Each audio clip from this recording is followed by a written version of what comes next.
Hello, and greetings from the Center for Contemporary Mysticism. My name is Joe Irwin, and we're pleased to welcome you to another online program. However, this program is somewhat special for us at the Center because it's the first time we're doing a live Zoom program. We have, I guess, 7 or 8 online programs on our website, but all of those were pre-recorded. So today, for the first time, we are doing a live Zoom webinar, as it's called. And this is a wonderful new program where we can have the participants fully involved later on in the program, where you'll be able to ask questions or comments or dialogue with our guest speaker. So we're so glad that you're here, whether you're watching live today as we're recording it on a beautiful Sunday afternoon in September or watching it later after it's recorded. We want to welcome you to the Center. Our special guest today is the Reverend Rhetta Morgan. She is a minister, or an activist, a visionary, and a spiritual leader. She is a person who has founded quite a number of spiritual organizations throughout the city and has been active in the Philadelphia area for some time. So it's a joy to welcome Rhetta. She'll be bringing us a program where we're focusing on reunioning a spiritual practice for today. And how can we return to the truth of our oneness? So we've been looking forward to that, Rhetta. And also, we will be joined by Patricia Pierce, who is also a former pastor, artist, a writer, and our interviewer extraordinaire, and does a wonderful job when we're doing an interview format. So, Patricia, we're so glad that you're with us today and are looking forward to a great conversation. Before we begin, let me mention how our program will work. First, we'll have a time to where Patricia and Rhetta will dialogue, and then a little bit later in the program, we will open it up for those who are attending so that you'll have an opportunity to ask Rhetta directly questions in several different formats. But again, this is the first time we're doing Zoom, so if there are any technical foibles, we trust you will bear with us in the spirit of good friendship. And I'm sure we'll have a wonderful program. So we've been looking forward to it. So at this point, I will turn it over to you, Patricia, and let you begin our interview with Rhetta. Great. Well, Rhetta, I've really been looking forward to this conversation with you on reunioning, a word we sort of made up recently in our conversation. It seemed to capture the essence of what is being asked of us in these times. So as we come into this time of conversation, would you be willing to lead us in a practice of centering so we can come fully into this moment together? Absolutely. And thank you, thank Joe, thank the Center for having me. It's very exciting to be the first of a live event. So yeah, I'm excited for where we'll travel together today.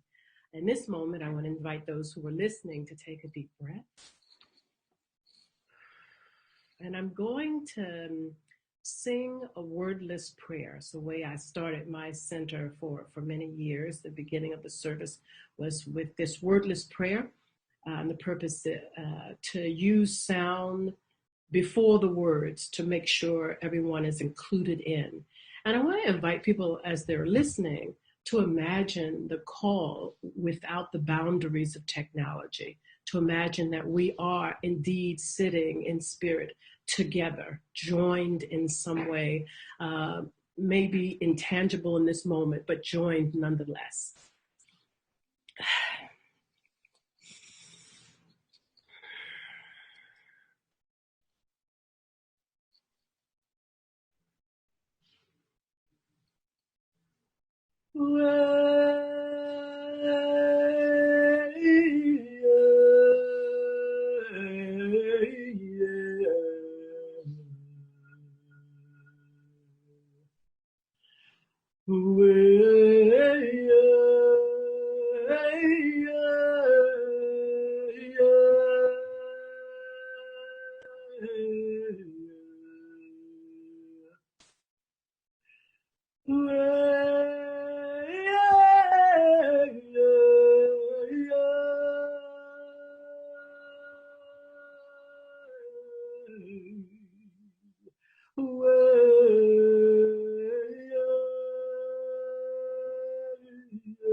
Thank you.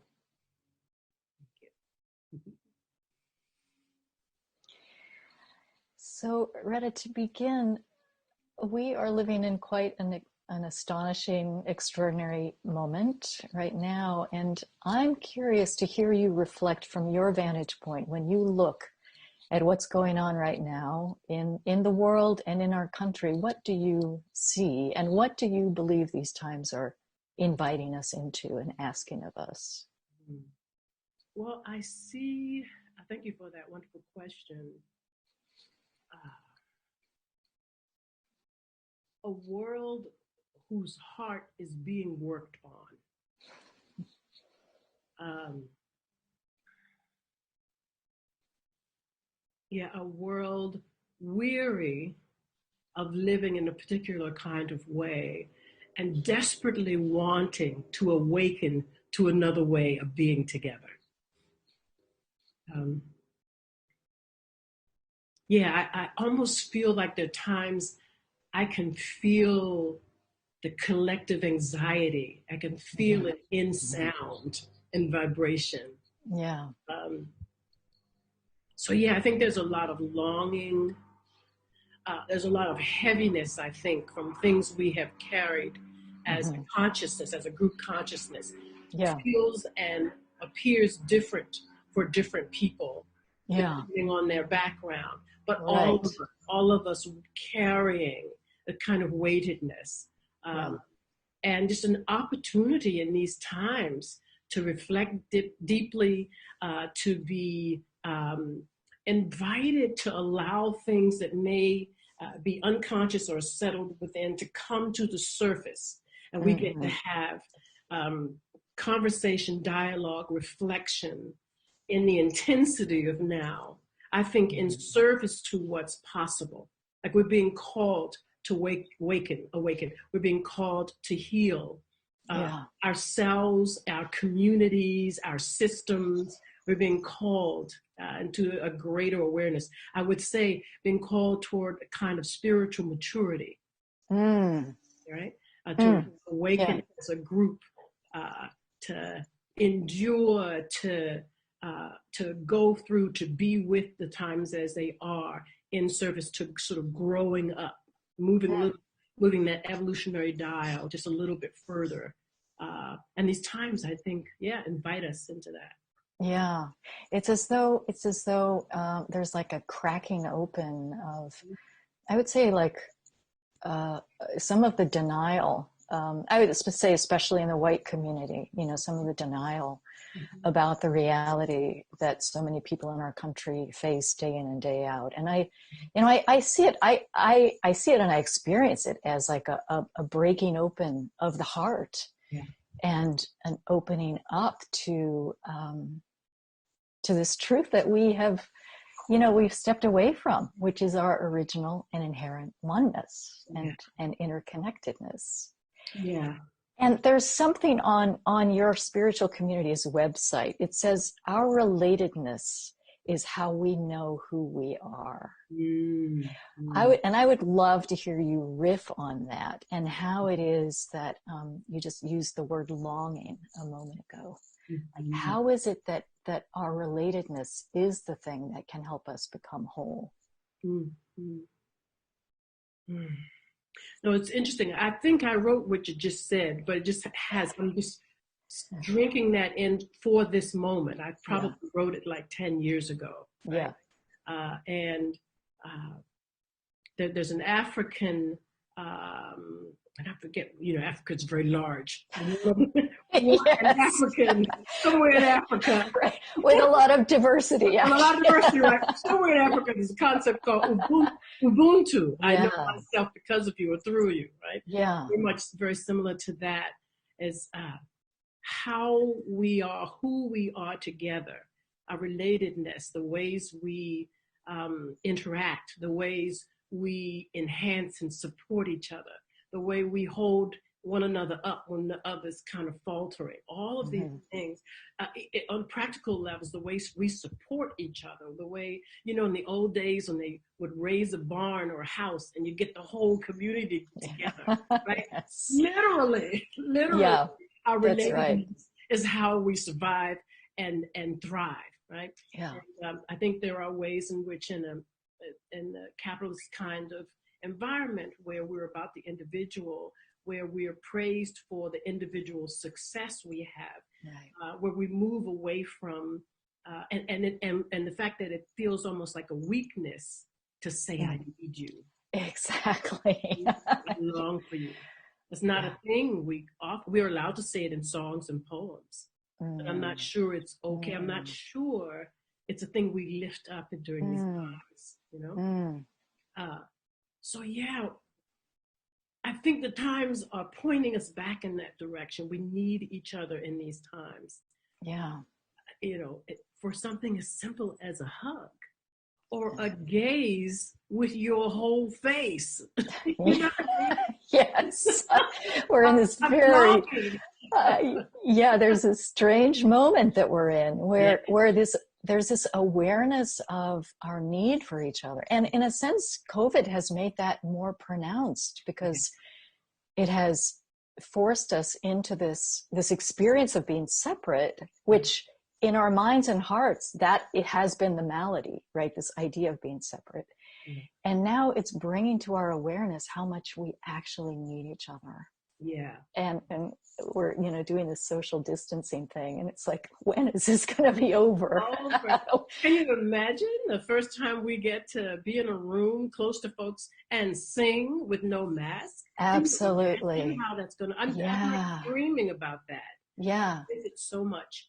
And yet I believe in how we're being invited into this moment. I mean, I literally believe we're being worked on in our preparation.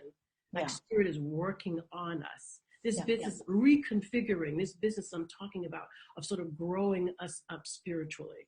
Like we get to be with ourselves, and hopefully we're doing our individual work during this time, which is the thing I love about the conversations they have here at the Center for Contemporary Mysticism and places all around the country, the world, about who we're being during these times. What are we called towards, called into during these times? What is the work that is mine, that is yours, as we are being worked on in this larger way in terms of as a species, Yeah, and that in this moment where it's becoming so evident how much injustice is woven into the systems that we've created, and it's becoming increasingly evident that this needs to change, and that each of us has a different role to play in that dismantling, depending on, as you said earlier, on where we are and what our circumstances are and what our backgrounds are. And in an earlier conversation that you and I had a few days ago, we were talking about, there's a lot of trauma also that's coming to the surface right now. And that each of us has a different role to play in terms of healing that trauma. And some of it is, if the trauma has been personal, it's a very personal healing and the system is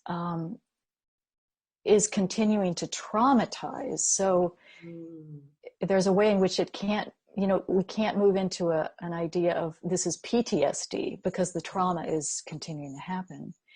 And in our earlier conversation, you noted how some of us who aren't maybe in the epicenter of that trauma have a different role to play in terms of addressing the systemic nature that is creating the trauma. Yeah. So, and you use the phrase, what is ours to do? Yeah. And that, that question has really stayed with me, because for each of us, we have a different task that we can contribute. Absolutely. I mean, we have different experiences, different backgrounds, different ancestral lineages. Yeah. So we're bringing different energy. We have different positions and influence in our lives, or resources, perspectives, all of that, each one of those. In the conversation we had, one of the things we were talking about is someone whose son was just shot is not the person generally going to be the one, and sometimes this is actually the case, where that person is on television or advocating or down at court. At some point that can happen, right? Mm-hmm. But when the event first happens, that person's job is to grieve. Yeah. The family, those people who are close in. And those of us, the further out we are from our direct impact from that event. So we get to grieve from afar, but then we are the ones that goes to the courthouse or writes the letters or, do the community building kinds of work. And it's incredible right now. And I've seen some of this work where people who have never thought about doing community work are beginning to stand up and say, okay, what is mine to do right now? I've watched this from afar. This is enough. I need to stand up and I need to do something. And often for those folks, it takes a while to actually pinpoint a particular either organization or a sort of a roadmap into what can be helpful. And but it's a very important journey, right? It's a very important journey, because even that is a conversation, a relationship with one's heart, the intersection of your heart and the doing muscles, right? The activism. If we're engaged in both, and I think that's a thing I like to talk about a lot, is the reunioning, the connection, and if we start there, and then we begin to reflect, and so what is mine, out from that place of being centered, I think we find openings that we may not find if we're not doing that spiritual grounding work, that ground level work, right? Right. Yeah. Yeah. And to understand that this is, clearly there are political and social institutions that need to be changed. Mm-hmm. And it's so much more than a systemic movement. It's a deeply spiritual movement. Absolutely. And that is what you are really talking about, that this is an outward manifestation of a spiritual reality. Absolutely. That we belong to one another. Absolutely. And the systems need to be changed, and there will be very specific actions that may not look like prayer or getting together, whether it's on Zoom or in person, and being able to connect deeply with someone, doing the day in, day out meditation, the self-reflection, right? So the actions of dismantling a system are going to primarily be different than those spiritual actions we do. We get up in the morning or whenever it is we do our spiritual practice. I think, and I distinguish that because I believe if we ground in the spiritual, who we show up as when we decide which actions are necessary to change the systems, I think there's power in the distance between the meditation and the courthouse. There's power there. There's power to be cultivated. I think a lot in terms of healing as creating new grooves in the circuitry of the brain, right? About what it means to be powerful, right? So if we move and we act from our anxiety, it's a different, important still, like we have to act from where and who we are. Yeah. We can't wait until we are enlightened beings, right? We have to act from where we are. Yeah. And as we are doing our deepening work, our grounding work, our expansive work, as we change our relationship to what it means to be powerful, right? I get to disagree that I'm the victim of anything because of any system, because of what anybody says about, people who are working class or poor or Black or whatever, folks on that margin, whatever any group of people might have to say. I get to say how powerful I am because of the work I do, right? Mm-hmm. And so that's not to ignore that there are systems in place and things happening outside of my own inner conversation.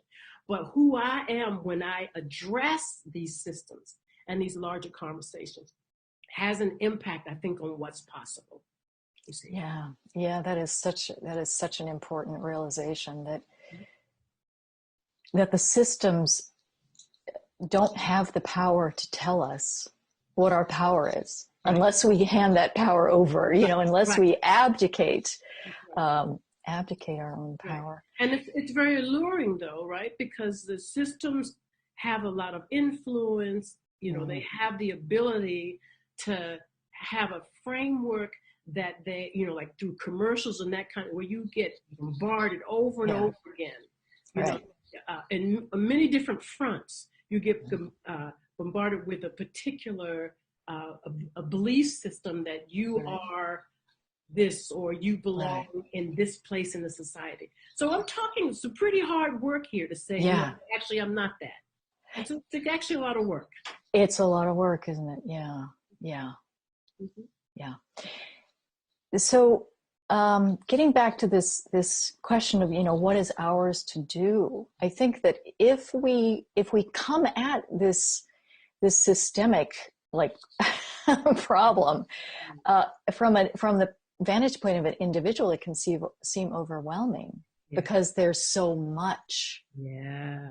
And yet when we move beyond that idea of that we're all alone in this, and recognize that we are all playing our own part, and if we just attend to our part. I think of it sometimes as a photograph, and that's made up of all these pixels, and we each have our pixel, and it's not on our shoulders to change the whole thing. Absolutely. But if we can, like you're saying, tune into our own heart and ask that question: what is my pixel? What is my contribution? Where in this larger system do I feel I have something to bring? Or maybe there's some issue that's really tugging at my heart, and to really just, trust that others, millions, billions of others, are doing the work as well, and to focus in on what is my contribution. I think you mentioned that you work with activists, some, don't you? And that they can easily get overwhelmed by the magnitude. Absolutely. And we know they're not alone. This is a time where it's easy for any of us to get overwhelmed, but particularly, some of the young folks that I'm working with who work really hard, who have a passion for a just world, a world that really actually does work for all of us.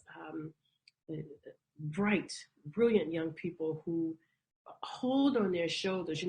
As an elder, I want to say to them, you can put that down for a little bit and breathe and, go outside and enjoy, the day a little bit, and then pick up. You don't even have to pick up all of it, It doesn't. But I say that, and I so appreciate the passion that a lot of these young folks have. And I am honored to be at either organizations or just proximity to some of the work they're doing, and have an opportunity to hopefully have a influence, or at least to offer some ideas that they get to think about, they get to take into, their understanding of things. It's inspiring, actually. Some of the folks that I get to hang out with and do some strategizing with, to be in community with. And it really, it goes back to the idea of union, of reunioning, of coming together, of recognizing that none of us have to do any of this alone. As a matter of fact, there's something incredibly powerful and humbling, I think, to recognize that we need each other. And I would say, I would love to suggest that that oneness goes actually as far as the people and the systems that we are changing to actually include all of us in the oneness. I think that's a bit of an upsetting idea for many of us. Yeah, it's so interesting, isn't it? Even still, the barriers that we may want to put around love, Yeah. but there isn't any. Like it's yeah. So, and I am just so convinced that, because I don't talk a lot. You'll notice I don't talk a lot about the actual actions. What is mine to do? It's not for me to say what is yours to do, but the question, like to hold that question and to live in that question, to live with that question, to let the question grow you into the answer. So we ask that question, and then we ask that question in this conversation of union and reunioning, right? So if you ask that question as a separate individual standing alone and try to cultivate a relationship to it, that's going to send you down a different street than if you remember that we are part of many. We're part of many on the planet right now, whose hearts are breaking open into the possibilities of now. We're in just a tapestry of millions of people, right? So we're not alone. We're not alone. We're part of all of the ancestors for each one of our lineages who've gone through all kinds. Many have gone through times actually much worse than this, and made it so much so that we get to sit together now and in this moment, right? That's right. So we are not alone. We are legion. We are many. We are, So if you are asking the questions, what is mine to do from this remembering ourselves to each other? What is mine to do? It's almost as I ask that question, and there's a whole bunch of people asking it with me. You can imagine all of these folks here now who have been here before. It's almost a what is ours to do. Yes. And there's a different power to that than there is my singularity. Absolutely. You're thinking I'm alone. Oh my God, what is there mine? Now all of a sudden I'm sitting up straight and I'm saying, I'm speaking from the power that I'm connected to, that I am. Yeah. It's a different question.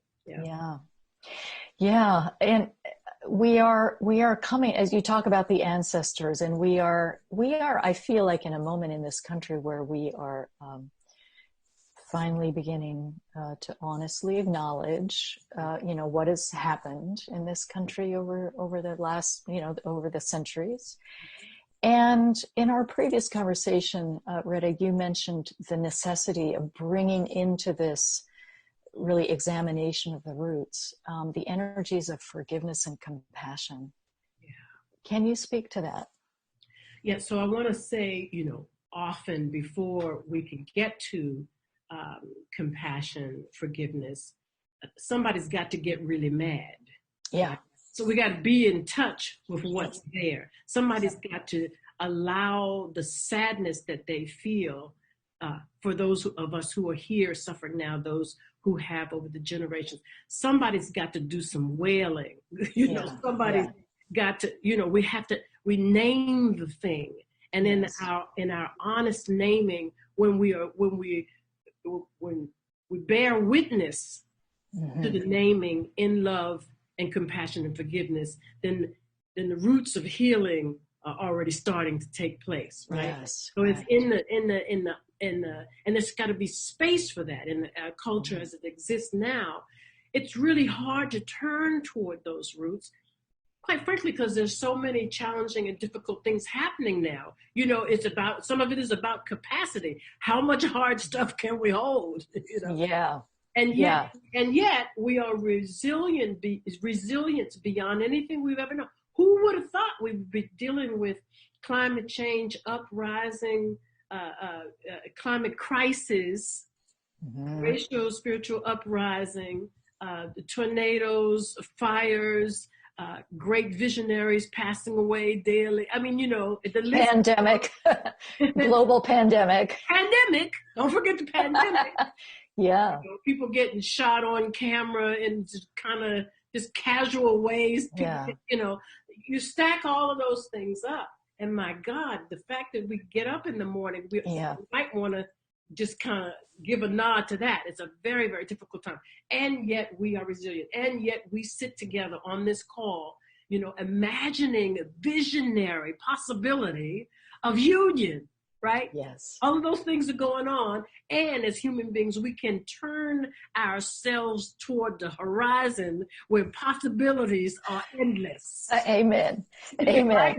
We can That's do right. that. Yeah. All of that can happen with all of these going on, all of these things going on. So I say, yes, we have to wail and cry and keen and be in the space where we're held by other people and the earth. Oh my God, the blessed earth, right? To be in connection to the earth and allow ourselves to feel the unbearable. Yeah. Right? We feel it and be witnessed and not let go of the folks around us. So I think it's a question of moving through. We can't go around it. We can't intellectualize, it's now time to forgive and have compassion. We can't skip the steps. Somebody's got to cry. Somebody's got to. And I think we have been doing that, right? We have been doing that. And we're invited now, I think, to step up into new levels of all the things that we have been doing. To me, there's this kind of an uprising, a call, an intensity of the call to come forth, right? And I'd love to see that. I'd love to see all around the world spaces where people get to really be with what is. And in those spaces, sort of like the chrysalis in the glop form, right? Where the what do they call those? The cells, the imaginal cells, cells start to wake up, and they only start to wake up when you go all the way down in there. You got to get all the way down in there. Totally, it's total soup at that point. We got to be the soup so that the cells can start to coagulate and start to dream us into our becoming. Right? Yeah, and coming together. I love that metaphor, the imaginal cells finding each other and creating together the new creature. That's right. And so the forgiveness and the compassion starts to really take form in that stage as we move through the what isness of now, the kind of pain that we're in. Right. There's no leapfrogging over that. That's Right. There's that honest acknowledgement and confrontation. And I'm also recognizing that this, and I want to just wrap up with this, but this idea of reunioning can also apply to ourselves. Yeah. That there may be parts of ourselves that we have exiled, or, maybe our reunioning includes coming back home to our bodies, our bodily natures, or so it's like it's so multifaceted. Absolutely. That we have to, and I think that's part of what you're talking about with the wailing. And you can't isolate, you can't fragment yourself into that. You have to be able to embrace all of it back home before we can really move deeply into the healing. And what a reunion, right? When you are able to call all those parts back. What a reunion. What a reunion. A sense of wholeness, right? Yes. The parts that, what they call the shadow, the places where we hide because they're inappropriate to society, or place we spend so much time with the facade that is acceptable, and and it's a question also of the way we spend our time. It would feel as though we don't have time to do all of these pieces, to pull these pieces back, just the way our lives are set up. And again, what I love about spiritual work, it is unreasonable. In other words, it's not based on our mental capacity, right? Yes, based on our heart and our feeling and our intuition, our gut, on these other kinds of intelligences, Yes, So absolutely. what doesn't make sense doesn't make it wrong at the spiritual level, Yes, and it's not on our intellect or rationality to figure out what Right. the future is going to be. It's Right. going to emerge through us as Emerge. we do this reunioning. Yeah. Yeah. Well, Rhetta, I feel like I could keep talking to you forever, but I know that people may have questions Sure. for you, and I want to thank you for being in this conversation with me. It's been a delight. And so I'll like shut off my camera, and Okay. Joe will come back on. Okay. And hopefully he will come back on and lead us. There he is. Okay, I'll turn it over, Joe. Thank you so much, Patricia. Thanks, Rhetta. Okay, Patricia and Rhetta, thanks so much for taking us this far into our conversation. It's so many wonderful images and visions. As we look to the future, really a lot of the future is created by our visioning it. And I think the different visions and images and metaphors you are sharing is so helpful. I know it's helpful to me. So as we move into a time where others can dialogue, I want to tell those in attendance, if you look at your screen, you'll find a place that says raise your hand. And if you have a question or comment you would like to dialogue with Rhetta, please click raise your hand. And then as in turn, we will bring you on and let you dialogue. So when you're called upon, you will have to, unmute yourself and turn on your video, and that way you'll be able to dialogue. Now, also, we have a Q&A. Now, this is where questions can be typed in, and we'd like to see you if we can, but if we can't, we'll take those too. So let me begin with, we did have one Q&A that came in while you were talking, Rhetta. Yes. It's from Sophia. She says, in face of everything that has been going on, I've felt an inner certainty that goodness and the right thing would prevail. But with Ruth Bader Ginsburg's death, I'm now in a place of wailing. I'm in a place of wondering what you're talking about. So can you help me with that? Of the wailing you were talking about. Right. Yeah. I think that place of wailing is important to acknowledge and to experience. As we were just talking, Patricia and I were just saying, we can't really skip steps. This is a time of many very difficult things, right?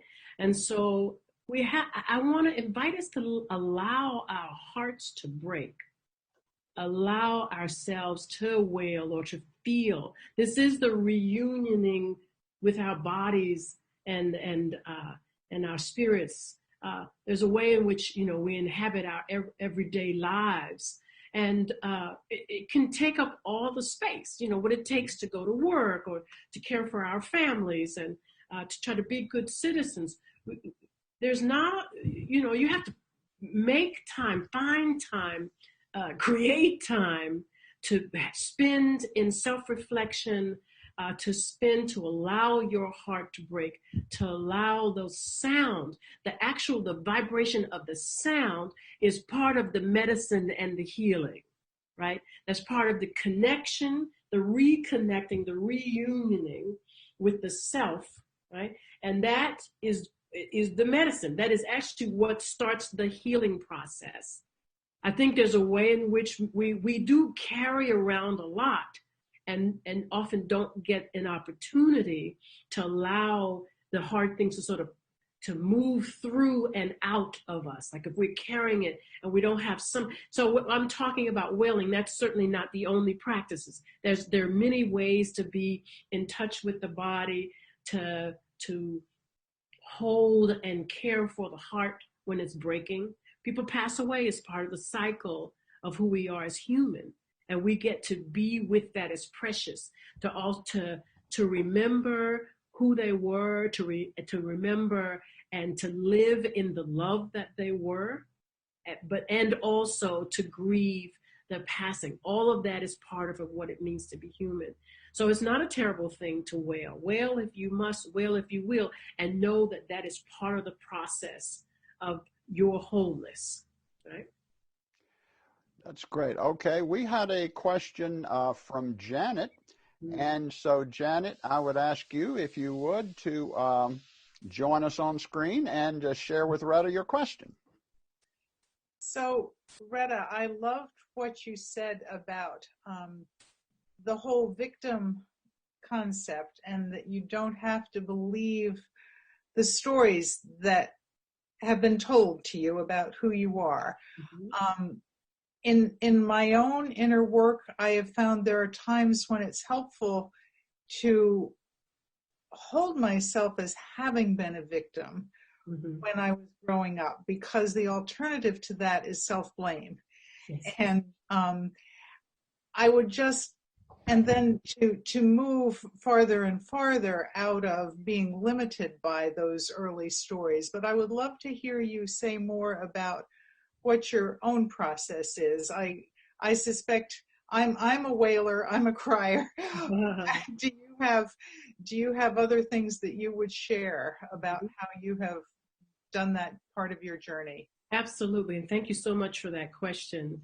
I want to speak to some of the things that I do, but I also want to say, it was very important what you say, Janet, about not being afraid to own that place of victimhood, or to explore it, to go into it, right? As part of how we heal from it, is to face it and be with it, is another way we get to move through it. I want to suggest for the folks on this call who are white, that the same practice of saying no to being the person on the other end of that spectrum, right? So we have victim, or let's say we have oppressor and we have oppressed, right? And I'm saying that the spiritual work that I do takes me to a place where I say no to being oppressed. It doesn't automatically stop the systems that are in place. There are real systems that actually contribute to why we have the oppressed and the oppressor. So I'm not ignoring those systems, right? I'm saying this internal place of, because the systems are there does not mean I have to agree with them, is what I'm saying. Right? So that's spiritual work to get there. So it's not just an intellectual idea that I can live embodied in such a way that I am not the victim. But I want to say, or the oppressed. But I want to put out there for people who are white to explore, not saying no to being the oppressor. Now, most people are not saying, "Oh, I am the oppressor." Like, most people are not. Don't identify necessarily as that. So that's a longer conversation. Maybe we can have some time. But I think it's worth it to explore the ways in which people who are white get to be in relationship with our culture. So you may not sign up to be an oppressor, but there's a way in which we all participate in the systems until we do the inner work to free ourselves from it, right? And so what I'm talking about is some of that work of dismantling white supremacy. And part of that is saying no to being the oppressor, right? So there's both sides of that, no to being oppressed, be the oppressor. From my own personal standpoint, there are many healing modalities I've used over the years, rebirthing, prayer. I do a system called reevaluation counseling. I've done landmark, lots and lots of meditation, lots of women's circles where we get together and make a big old circle and somebody gets to be in the center and we get to wail together to help energy move through. So yeah, much of my life has been about the healing journey. So yeah, there are many, many ways in which I feel like I have a pretty rich toolbox to refer to. And we're in times that I think it's strain on anybody's toolbox, just the level of things that are happening and the frequency in which things are happening and the intensity, so yeah. Thank you for that question, Janet. Now remember, you can click the raise your hand You don't have to type in your question. You can click raise your hand, and we will call on you. We have a question from, let me see here. We have a question from Mike Warner. I'm not, yeah, there's Mike. So Mike, if you would join us, we'd love for you to ask your question of Rhetta. I was asking whether you have a resource, a website, and a list of resources and programs and all that kind of stuff. Yes, thank you. Thank you for that question, Mike. I have some of those things, and I think this program will be up on the website. So I'll get sure to get some links up there so you'll be able to take a look and see some of the other things I do. Thank you for that question. Yeah. My pleasure. I want to say hi to Joe. I haven't seen him since the wedding friends. Right. It's been a while, Mike. Glad to have you with us. Yes. Okay. It looks like we have another question or so. Let me operate my my mechanism here. So we have a question from Joan. Let me see. I have a question from Joan Diver. Okay. So we're going to bring Joan on. There she is. And we're going to ask her to unmute and join us and share your question, Joan. Hi. Oh, Joan, unmute. You have to unmute. You're still muted.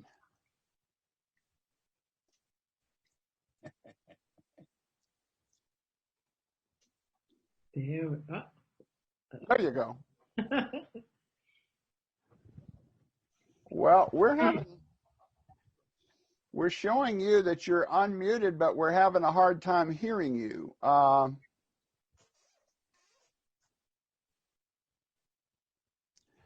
Okay, well, let's do this. You're showing as unmuted, so we should be able to hear you. So maybe there's a problem with the camera or something. Do this, Joan. Either I can call on you later or go to Q&A and type in your question, and we'll get it to Rhetta. Okay? All right. Thank you. Thanks for bearing with us. Okay. It looks like we have a question from Ralph Purvis. Ralph, let me bring you on here. And just a moment, you should be coming up. Good. There is Ralph. So if you would come on, we'd like for you to ask your question of Rhetta. So Rhetta, hi. I am thoroughly enjoying you this morning, and I'm going to call you honey because I have done that many times in the past. Okay. You gave me some of the most wonderful chills, and I just so much appreciate your being there this morning. Thank you. A couple of reflections that I wanted to pass on. Okay. You stimulated something where I thought we could have a little bit of a sharing, but I want to take you back right now. I'm going to go back to a magnificent fall, beautiful, sunny morning. I'm going to go to the Friends Central School. I'm going to think that it might be 2000, all right? And Janet and I walked in, and we first talked. Here's a name from our past, to Noel Albertson. Yes. And guess who was on the program that day for Common Ground? I got to hear that magnificent voice of yours. Thank you. And you actually were singing in English those days. Thank you. Yes. Absolutely magnificent. Thank you.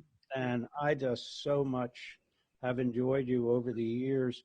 You know, one of the things that you would enjoy, along with everything that I get into, you know, I play the cello on the one hand. I am into, I like to build and fly radio control model airplanes. In my shop, usually when I start a couple hour session, you know who I listen to, who comes out of Common Ground. I have a wonderful CD of Deval Prima, and I listened to her chanting, and again, it was so enjoyable. Beautiful. Mm-hmm. So enjoyable. Mm-hmm. I just love what you had to say, and Janet and I are strongly imaging.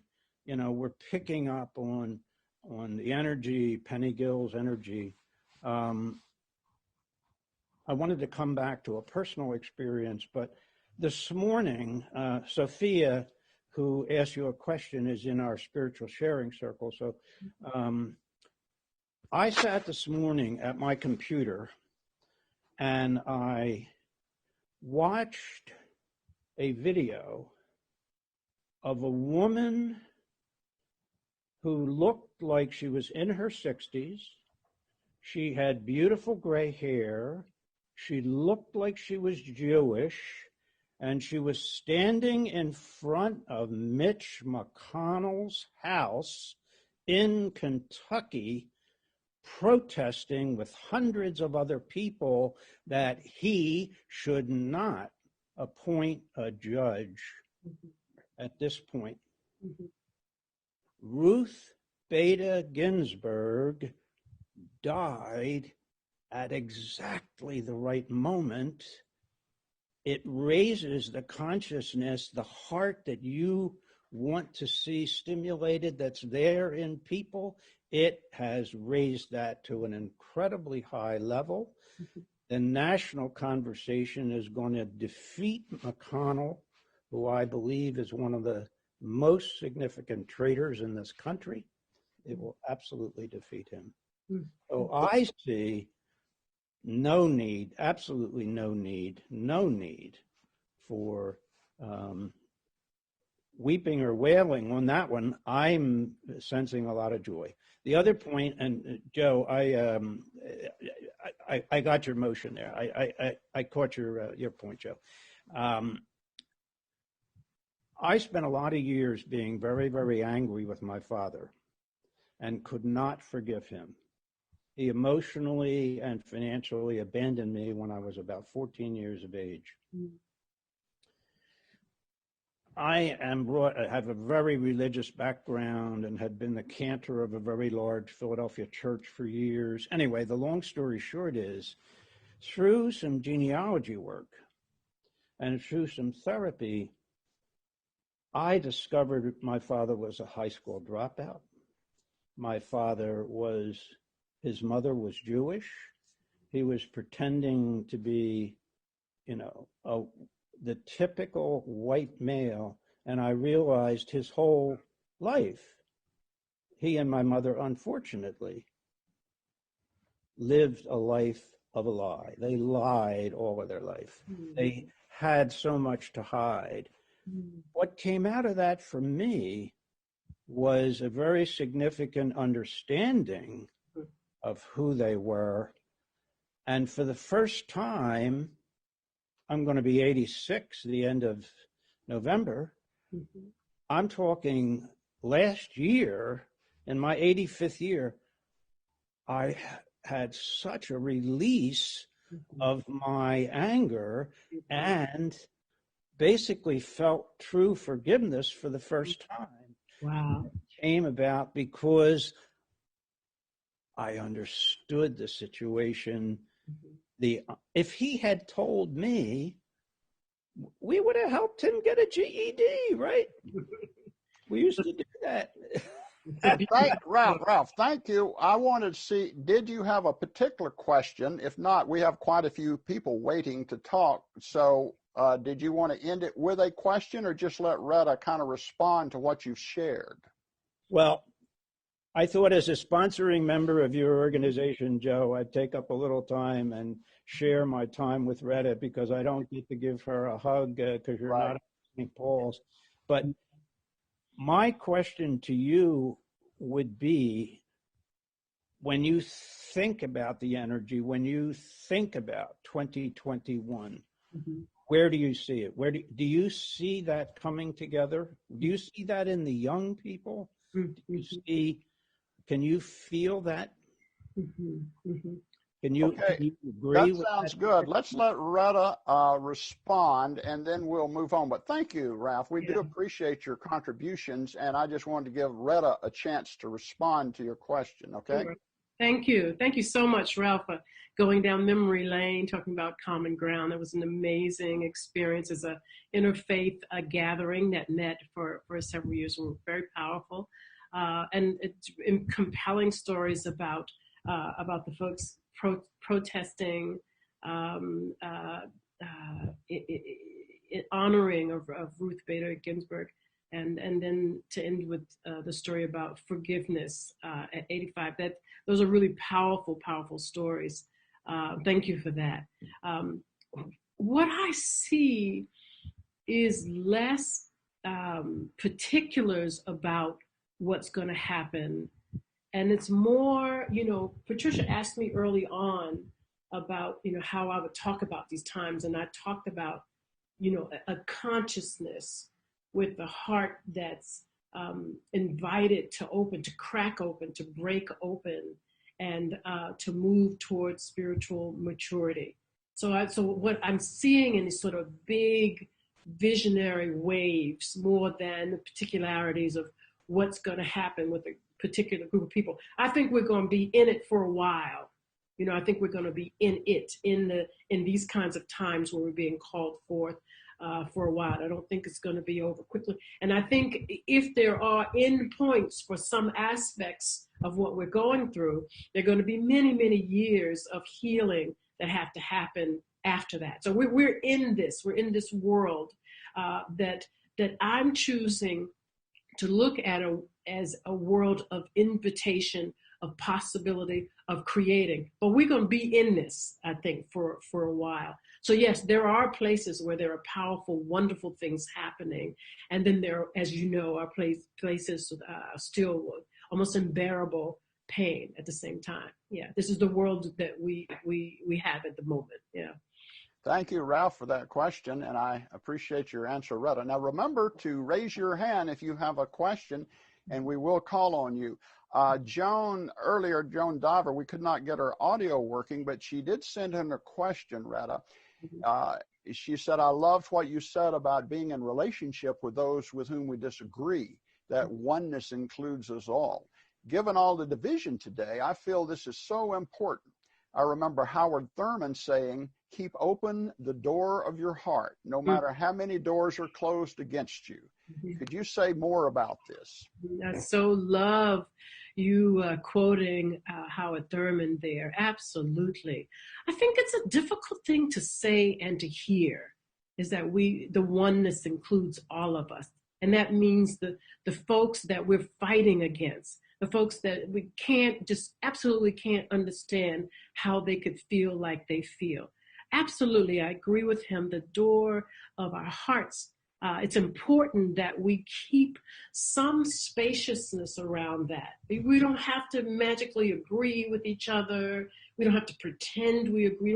I don't even think we have to pretend that we have compassion where we don't have it. But if we're willing to have even some curiosity, if we're willing to keep the door of our hearts cracked, I think that there is possibility for us being able to see things differently, to be able to find the places where we do have some commonality.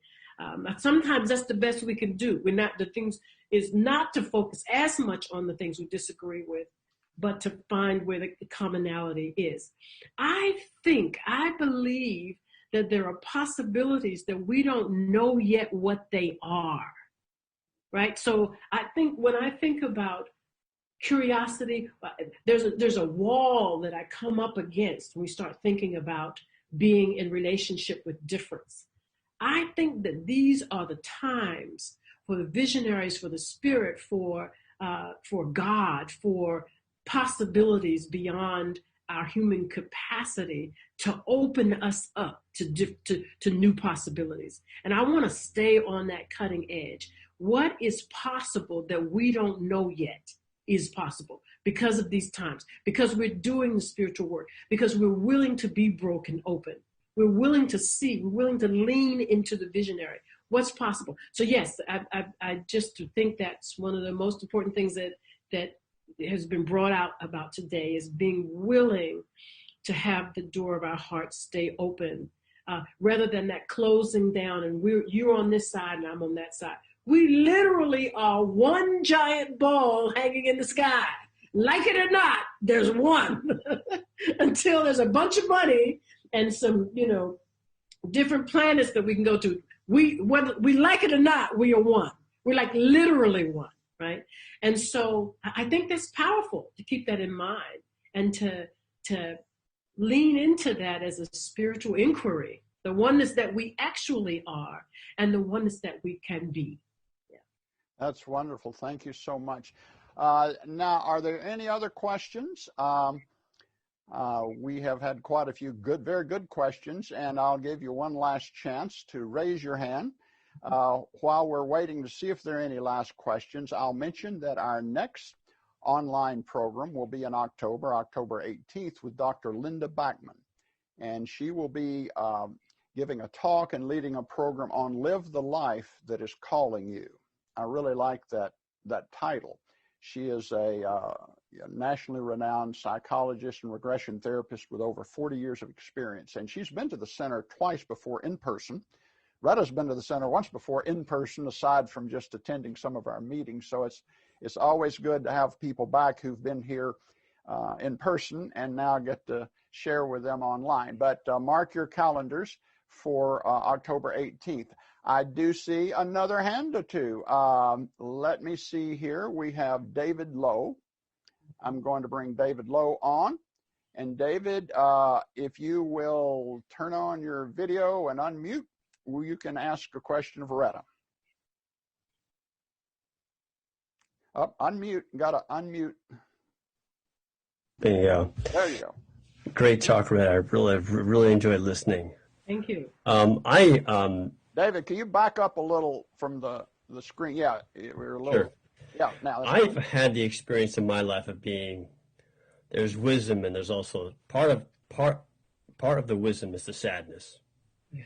Is the looking out and seeing there's this underlying joy and everything, but on top of that is all this just sense of despair, of heaviness, of, it's almost nihilistic. Everything has to go down to destruction, to nothing, before anything can be reborn. How do I find inspiration in this kind of vision of nihilistic sadness that I sometimes find myself with? That's the best way I can phrase my question. Yeah. Thank you. You're welcome. I think you're right. There is a lot of despair.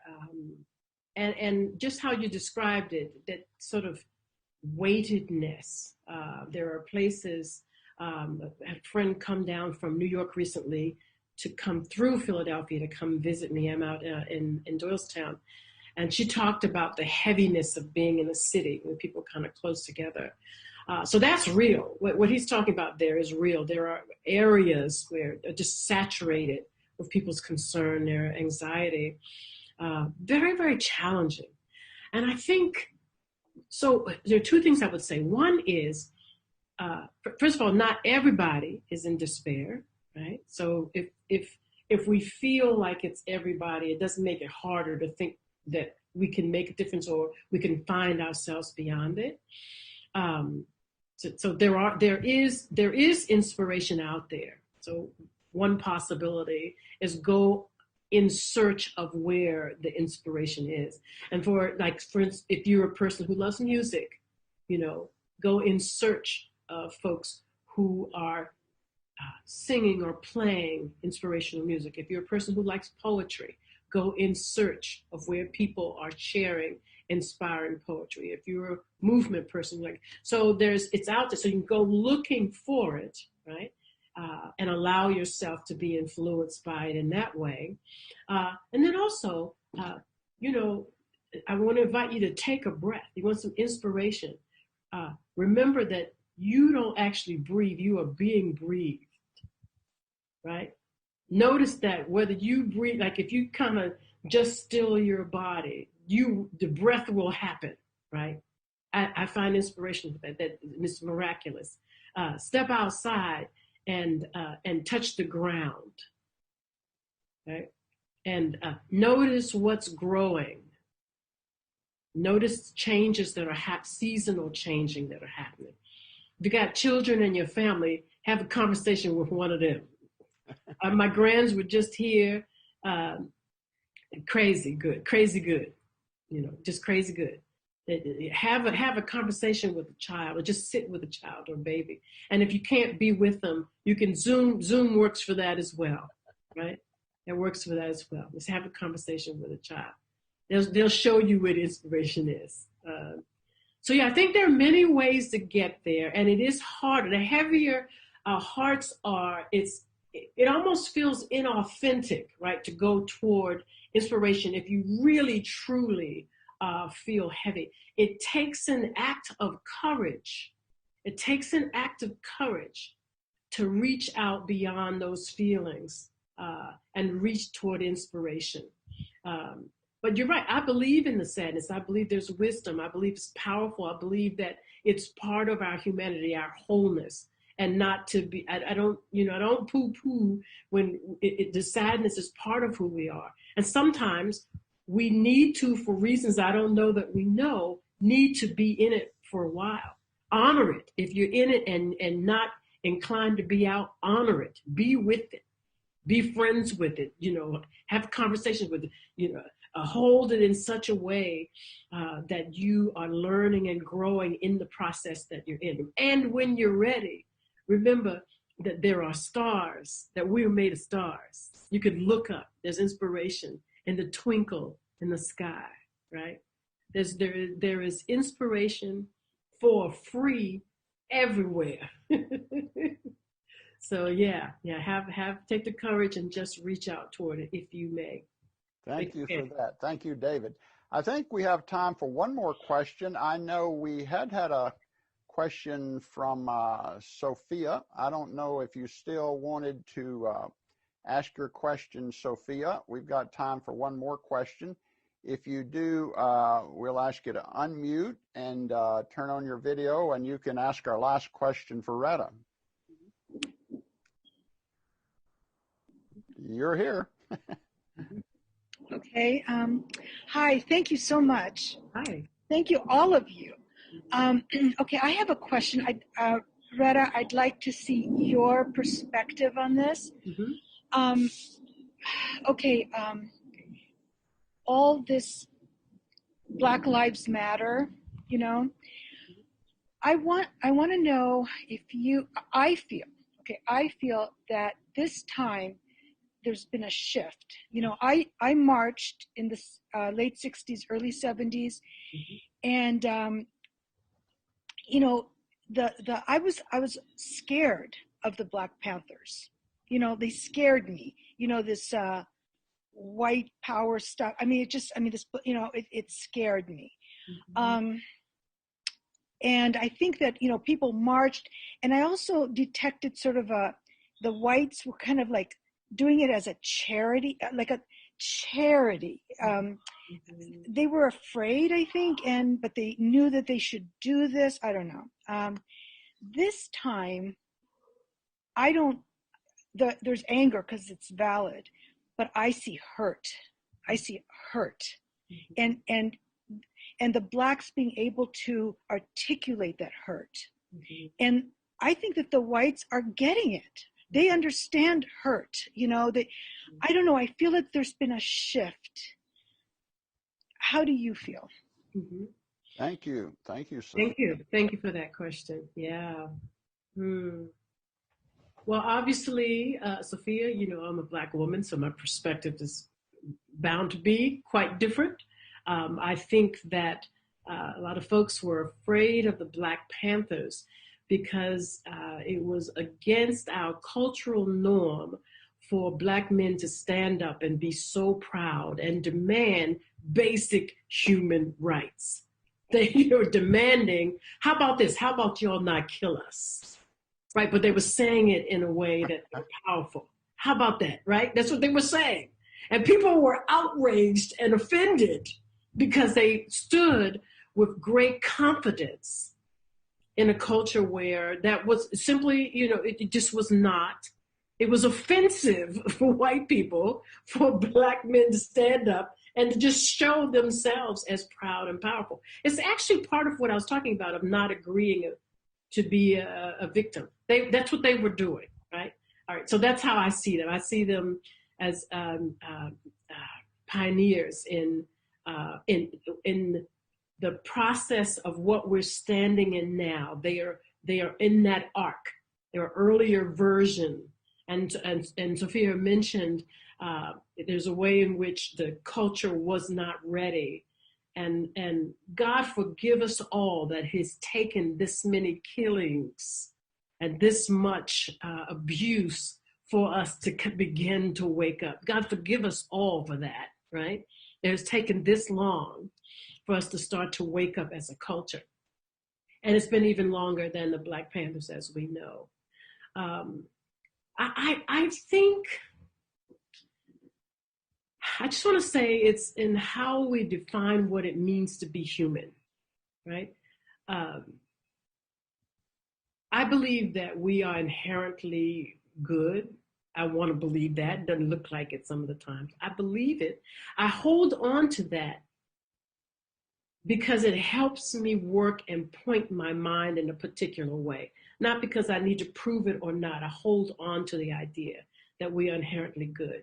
So therefore, I'm going to behave in a certain way, right? So it's a spiritual position for me. You could argue me down and I could be wrong. I mean, if we looked at what's happened in the world, you could argue it down. But I want to say that human beings have done unthinkable, unbearable, unmentionable things to each other since as far back as we can chronicle, right? It seems to be part of what it means to be human. If I take that in as, not that it's acceptable, and it's okay, but it's a starting point, right? So then I don't spend a lot of time in the absolute outrage that things are different than they are. Human beings have been doing horrible things.